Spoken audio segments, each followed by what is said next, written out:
The following content is intended for mature audiences only.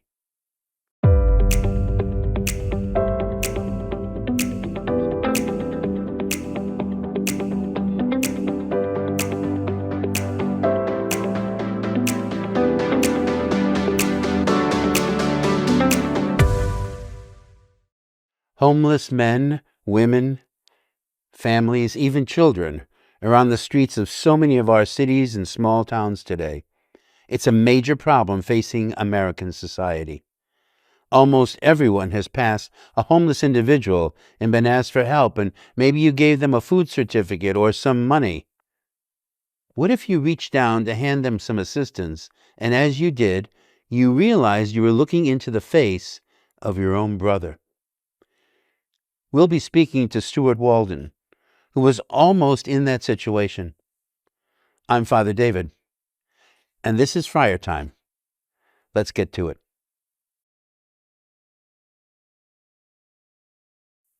Stuart, welcome. Thank you very much. Thank you for being with us. Thanks. Can you describe the impact of your brother's homelessness on your own life and your relationship with him? Wow. Well, I don't really have a relationship with him because he doesn't really want to have. He doesn't want to have a lot to do with our family. I have one sister that lives in Toronto where he lives, and he's in the shelter system normally, but then sometimes his behavior. He's unmedicated schizophrenic, and sometimes his behavior gets him kicked out of the shelter. So he lived under a bridge for a year, and then they let him back into the shelter. And my sister really takes care. She really is she really advocates for him. And he's been at the homeless shelter for, I don't know, maybe 15 years now. So they like him and they know him. So there we go. Yeah. So I don't really have a relationship with him, but it's made me. I live in New York. He lives in Toronto, and I have my own little group of people here that I give money to, I guess, to keep the and Group of homeless people. Yeah, homeless people, and then and very often they're in the same place. Like my sister Joanne works in a reference library in Toronto, and a lot of homeless people hang out in libraries, especially during bad weather. And so my sister always runs into him because he's always at the library, and she works there. So they have a very good relationship, and she got him set up on a disability. So that was a huge thing. He would wander around. He would wander around with no money and no food and nothing for years. And she finally got him set up on a disability pension. And so he has a bank card and he can go see a movie once in a while and things. But he doesn't really want to deal with anybody else. So How did this happen? Well, I don't know. I think schizophrenia is kind of stress related, and I think it's disaster. It gets worse with stress. And I think that, when we were younger, my parents lived out of the country. And so we were all, we all we lived in a house together. We all went to university together. And then the older ones left and got jobs. And the younger ones it was kind of like sink or swim. And Where was he in the order of birth? he is the middle. So he's, so I have two younger than him, me and my younger brother, Glenn. And so how did he become homeless? Well, it's kind of, we had a family reunion, and he couldn't afford to go, and we were too stupid to see how fragile he was, and so he wasn't invited.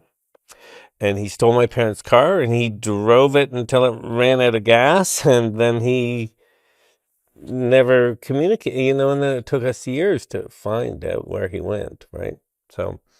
So then my parents were living in New Brunswick, which is on the East Coast, and he drove the car as far as Montreal, but he ended up in Toronto. And so, it took us years to kind of track him down and find out where he was. And my sister was living in Toronto, and, the shelters are downtown, and she just bumped into him on the street, and then Really? There we go. But, he has his moments too,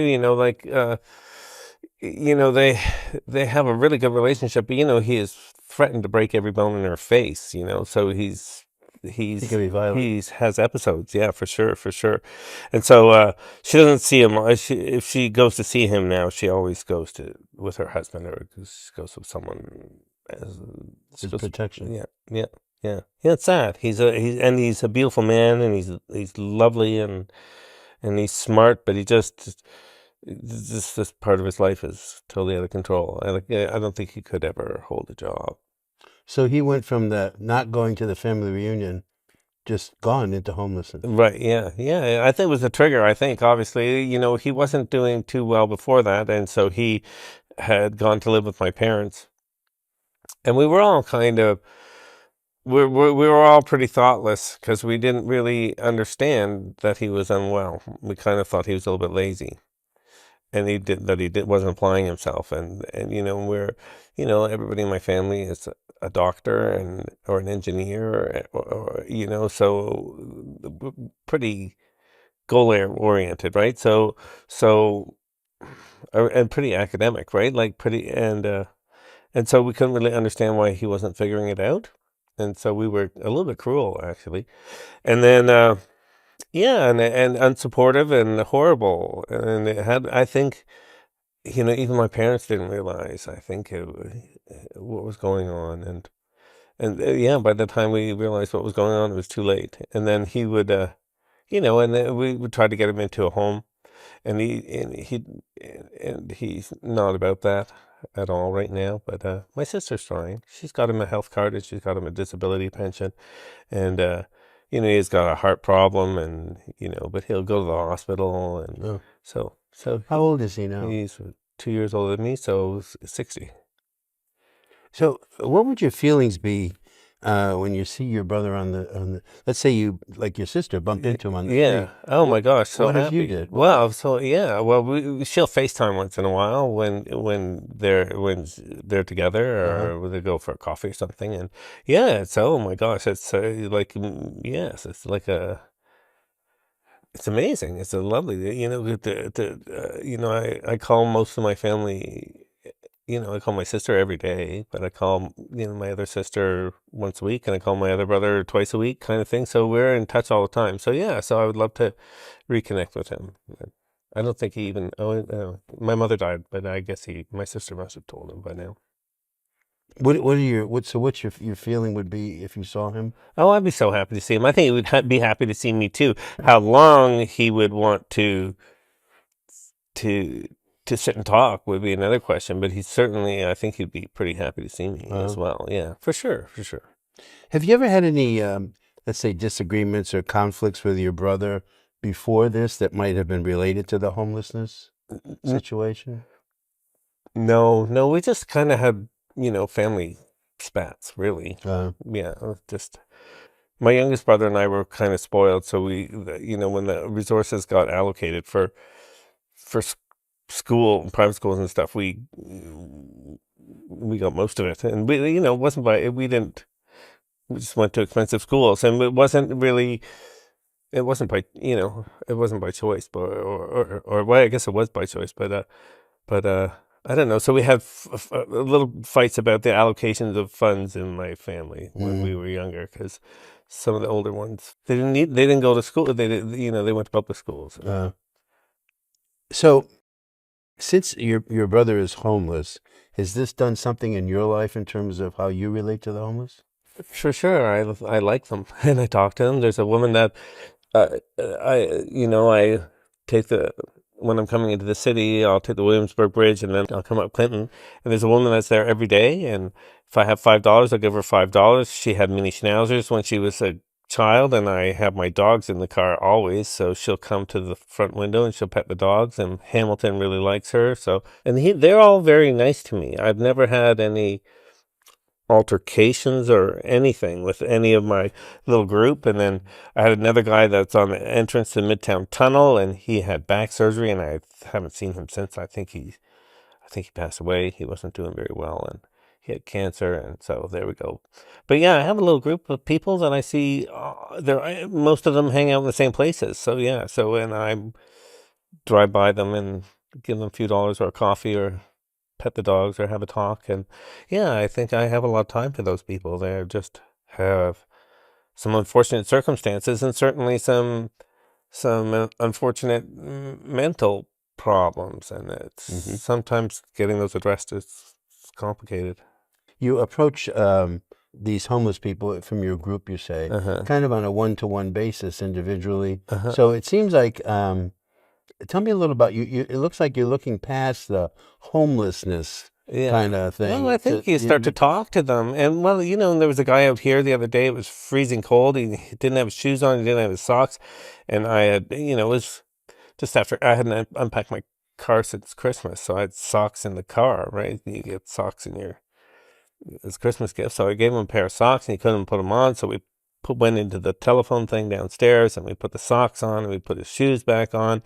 And he was obviously on drugs, but he was very, very kind and very grateful, and I didn't want to see him freeze his feet off. He's a sweet, sweet man, and he just was, just circumstances, I guess. And what do you see, since you're talking to a group of homeless people, what do you see as one of the reasons why this has happened to them? Does it seem to be mental illness, or does it seem to be economic down spiral? oh, I think it's a little bit of both, but I think quite often it's drug addiction, and I don't know whether the drug addiction is. I don't know where that fits into why they are homeless, whether they uh, whether their drug addiction made them homeless or the homelessness made them drug addicted. But I think that's quite often. I think quite often they go together. Yeah. Hmm.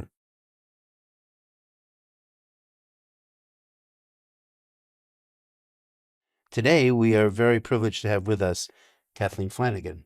And Kathleen has undergone a terrible tragedy also in her life at the death of her daughter. Kathleen has been very generous with her time and speaking with us this evening about that event in her life and how that changed your life. Kathleen. I'm not sure where to begin, but Scarlett was, she died at 20 years old of an overdose after, 4 years of just horrible, difficult living situations with drugs, with homelessness for some period of time, and just real difficult. But that was a big change from how it started. She came out strawberry blonde hair, joyful all the time. I remember her third grade teacher calling to say, she's the kindest, most compassionate child we have in the class. So I'd like your permission to put her into this new class we're creating with kids with various disabilities, because I know she'll treat them, with compassion and kindness, and she did. So it's just a joy, a middle daughter, a joy. But as she got older, you know, she got involved. I worked a lot. I traveled internationally. My husband was the home parent. So, I wasn't maybe always there as much to notice everything as it was happening. So by the time we noticed it, and she was 15 or 16, she was already sort of in a tough spot. And we were lucky. We had resources. So I think we sent her to 4 of the finest rehabilitation programs in the country. One of those was for a year, but every time she got out, it was a matter of days or weeks. It wasn't even months. It was just something had a hold of her. And, at that time, part of the wisdom was, tough love and just stop having anything to do with your kid. And, somehow that will help them hit bottom and come around. But she was too young for that in my mind. And I really wasn't sure I was convinced, because also I had a very strong feeling that I wasn't sure she could get out from under this. I didn't know if it was just a matter of, falling further. She seemed like she was about as far as you could fall. So you felt she had hit bottom? Yeah, and yes. So, and I won't describe you all the gory details, but it'd be hard for anyone not to think, she was living on the street. She had been overweight most of her life, and now she was under 100 pounds. She still would smile when you see her. I mean, she still had that inner light, but there was something had taken over her. And despite her own efforts, it wasn't like she wasn't thrilled with this life, but despite her own efforts and others and the whole family, So we stayed in touch. We got to dinner, regularly. We'd be in touch. We'd meet someplace, have dinner. We had a deal. We would supply her with a phone at all times if she answered it every time we called. And if we called and she didn't answer, we would shut the phone off, which actually we never did because she'd lose it. She lost everything. Everything you can think of, her IDs, everything except one thing, her library card. She never lost her library card. And even in her worst moments, she would have a book with her. Have you ever made any difficult decisions about whether to provide like financial support to your brother while he's homeless? No, no, we all chip in. I have a really big family. And so everybody sends him cards and notes and letters and $5 or $10 or $20 or $100 or whatever they do. So so I've never had to send a lot, So I sent him an iPad, which he threw away. So I found that very frustrating, but I didn't say anything. And I wish he gave it away rather than threw it away, but he thought it was being spied on and he threw it away. Yeah. Did you communicate with him personally? Yes, and the whole idea was to try to get him to do FaceTime, right? But it didn't work. So he doesn't have a phone now. So what would your relationship with him be like right now? My sister runs into him maybe once every 2 weeks. And then sometimes he'll disappear for a month or two. And then sometimes she'll see him twice in 1 week. But so it really varies. But whenever she sees him, she'll FaceTime. So that everybody we'll do a group FaceTime, and he'll stick around for as long as he wants. And then the rest of us will have a catch up. And does he usually relate fairly well with everybody? Yes, he's oh my God, he's very kind, and he's a sweet, sweet man. And so it's just a matter of when and you're catching him. Yeah, definitely. And and if he's agitated, he won't even participate. So. So you have a relationship with a variety of people, and you've kind of broken through that barrier of homelessness or homeless, and you seem to be relating to these individuals, as people, as persons. Yeah. So there are a lot of misconceptions about the homeless. Yeah, there's certainly. I've been scared a few times. Well, how do you address or challenge these misconceptions when you're talking to people about that? Oh, I don't know. I think you just talk to everybody like they're people. People. I'm talking about. Yeah, I know, but yeah, I think people. The homeless people are here, and they're blah, blah, blah, and they're using the bathroom in the corner, and I think it just kind of try to say, put yourself in their position, and what would you just try to empathize and be kind. It's so easy. I think a lot of people, I think, in the United States especially, we have a thing, pull yourself up by your bootstraps. Yeah. The rugged individualism. That makes me crazy. Well, that's a concept that I think is probably in a lot of instances growing rather than diminishing it. And so I think when people see somebody who's homeless, my understanding in some instances is that they actually blame the homeless person for being homeless. Yeah. So this is something that drives me crazy, even in school or with children. The parents that cut their kids off at 18 and go, "Oh, you're on your own now." What a horrible thing to do to someone you love. When you could give someone a step up in life, why wouldn't you do that? And none of us work.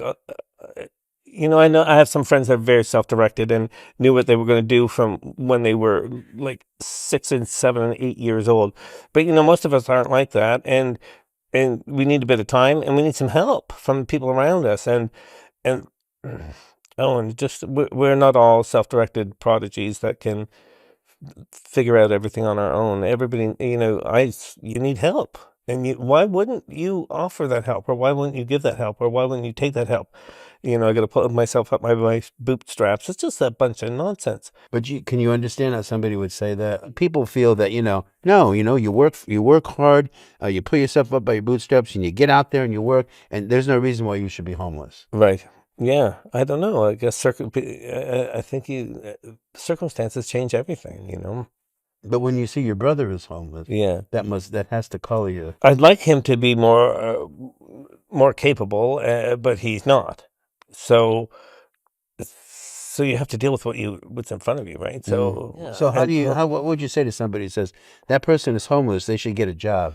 some people we're just going to have to take care of forever because they can't take care of themselves. Hmm. And I don't think it's that big of a burden. What does everybody, how much do you need? How do you envision a more compassionate and effective approach to addressing homelessness on a societal level?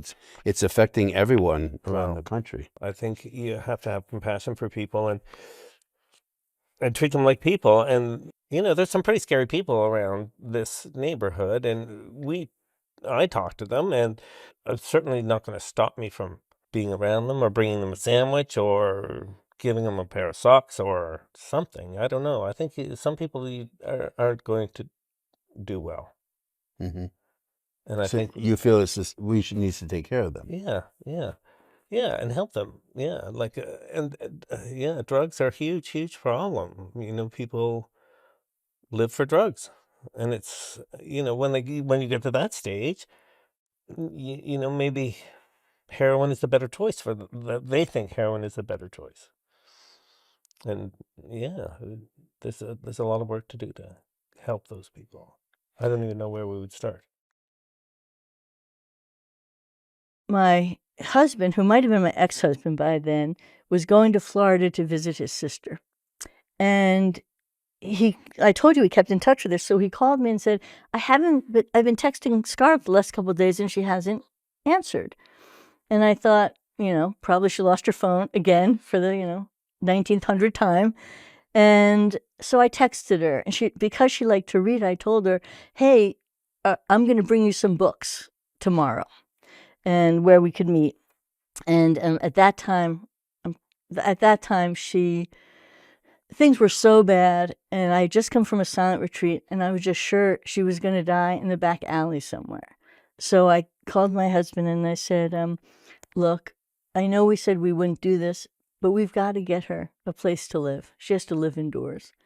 So in Scarlett fashion, I met her for a meal and I said, Scarlett, I'm just worried you're really losing touch with the world. It had just been her 20th birthday.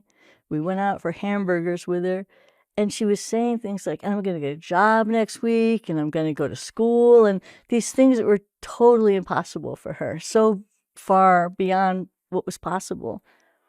So I met with her and I said, I'm just worried, Scarlett, that you're losing touch, and I'm just worried psychologically that maybe you need help. And she said, Mom, I'm not losing touch. I know how bad my situation is. But why should I think about, what good does it do me to think about that? So that seemed rational enough to me. So I said, okay, well, if you don't need to go to a mental institution or hospital, what do you need? And she said, I need a place to stay. So I said, do you have any friends that you could share a rent with or share a room with? She says, Mom, I really prefer to live alone. So she still knew what she wanted. Yeah, right. And she's still, in the worst times, I find there's always something to laugh at or some, joyful moment or silly moment. And we had that anyway. We've got her place to stay. She got kicked out of the first one because you're not allowed to have guests without telling them, and she did. So now we had her in a second one. So after my husband couldn't get in touch, I text. And 3 days went by. And the fourth day I was going to my spiritual director. And I was going to go stop by where Scarlett was right afterwards. And I went and I just felt a calm come over me. I didn't even tell my spiritual director what was going on with Scarlett. And I had called the night before the place and said, can you leave a note on her door? Because she's not responding. So after I went to spiritual direction, I drove over there and I got there and I walked to the door and the note was still on from the day before, which made me nervous. So to make a long story short there, we called the police to come do a wellness check, and she was there when they opened the door. And, the police were great. I don't know what else to say. They were, don't, I saw her blonde hair, and then they're like, stay there. Don't step in any further. And they really were wonderful. And I had a good a good Franciscan community I was part of. And I felt like lifted and held up by them in a million ways. And even sort of spiritually after that, I never blamed God. I never thought anything bad. I didn't think God had anything to do, with this sort of terrible situation. But I also didn't feel much for God. I was sort of numb for some amount of time. But being part of that community, was really held me through all that time it took me to get back to myself. And my husband went through a similar journey. In some ways, it's taken him longer. My kids, it's been, hard on. My son, harder. And each we have come to it our own way. My daughter does grief counseling now. That was sort of how she got through her own grief, by helping other people get through theirs, especially children whose parents had died of drug overdoses or suicide, who have very few people to talk to or to talk about that. So she does this summer camp where it's a grief camp for kids. My son's, handles it more through therapy and through other things. And I guess one of the ways I handled it is because she loved to read so much. And it was something we also had in common. We both loved to read a lot. I remember the last book she was reading, that she told me about. There's a lot of homeless people around where I live, and I have a bike, and I just decided one day to get some books and ride my bike over and just see if anyone likes to read. And some people did and some people didn't. And if they do, I just have them choose a book, whatever book they want. After a while of doing this, I realized I had to bring readers along because a lot of them can't see anymore, needed to read. They don't have that many hours to read because they only have good daylight hours to read. And so I've been doing that, I guess, 4 years now, and having, knowing that Scarlett was a whole, full person, just makes me understand that every person is every homeless person, every mentally ill person is a whole, full person. So this has changed your life, but yet you've taken that horrible tragedy and done some very good things, such as the books. Plus, also, it sounds like your whole faith life has been changed in a whole different way. Yeah, I think so. I feel like, I don't know how much it's been changed, but I feel like God prepared me for it by giving me that community at the Casa, a Franciscan community that I loved, I felt part of. And so I felt like it was almost before that my spiritual life had changed, and I had developed a deeper spiritual life within a community that sort of carried me through it. And it's taken me a long time to even feel my spiritual life again. I do now. I'm back in all that. But I don't know, if it's deeper, better. I don't know. But what I know is I experience joy. I see beauty. I see God at work in the world. Do you I see know it it's a good differently? world. Do you see it differently? I don't know. I know I'm supposed to say I do, No, but maybe not. no, but you know what I mean. But I'm not. I don't. I've always had a great affinity to beauty. I've always been attracted to God. So when I say I got back to myself, that's really what I mean. Is like if being spiritual or in touch with God is being who you were meant to be. That's sort of what I mean. I'm just back to who I really am, and that's probably different than it was. I'm probably not the best judge of it. Or maybe you are. Thank you so much, Kathleen, for sharing this with us. If you could say something to your brother, if you looked into that camera and your brother was on the other side of that, what would you want to say to him? I would say, Mark, I love you and you mean the world to me.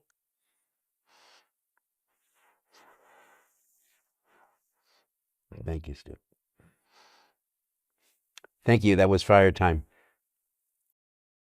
If you or someone you know is seeking help for mental health concerns, visit the National Alliance on Mental Health website at www.nami.org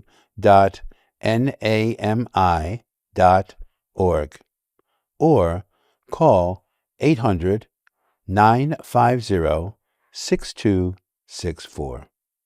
For confidential treatment referrals, visit the Substance Abuse and Mental Health Services Administration website at findtreatment.gov or call the National Helpline at 800-662-4357.